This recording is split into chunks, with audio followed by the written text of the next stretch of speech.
ఎలా అయినా ధర్మమే గెలుస్తుందని ఈ సిచ్యువేషన్ బట్టి చెప్పొచ్చు. వారణావర్తంలో లక్క భవనంలో ఉన్న పాండవుల్ని చంపడానికి శకుని నిప్పంటించమని గ్రీన్ సిగ్నల్ అయితే ఇచ్చేస్తాడు. కానీ అక్కడ ఉన్నదెవరు? పాండవులు. అర్జునుడి ఒక్క వరుణాస్త్రంతో మొత్తం మంటలన్నీ ఆపేయచ్చు. అందుకే దానికన్నా ముందే పాండవులకి విషం పెట్టాలి అనుకుంటారు. పాపం ప్లాన్ మొత్తం పాండవులకి ముందుగానే తెలిసిపోతుంది. ఎలా అంటే విదురుడు పంపించిన ఎలుక ఆ పాయిజన్ ఉన్న ఫుడ్ తిని చనిపోతుంది. ఇక కుంతి పాండవులు స్వరంగం ద్వారా బయటికి తప్పించుకుంటారు. తప్పించుకోవడం ఎందుకు, అర్జునుడి ధనస్సుతో మంటలు ఆపేయచ్చు కదా అనుకోవచ్చు.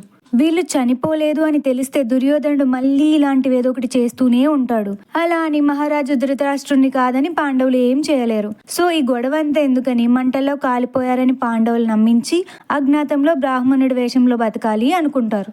ఎవరు తీసిన గోతిలో వారే పడతారని.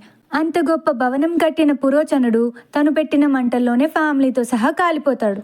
అక్కడ వారణావర్తంకి వచ్చి చూసిన భీష్ముడు పాండవులు చనిపోయారనే వార్త హస్తినాపురికి పంపించేస్తాడు. అది అందరూ నమ్ముతారు, ఒక్క విదురుడు భీష్ముడు తప్ప.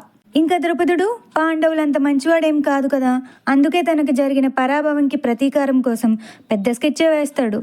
అదేంటో తెలియాలంటే ఫాలో ఫర్ నెక్స్ట్ పార్ట్.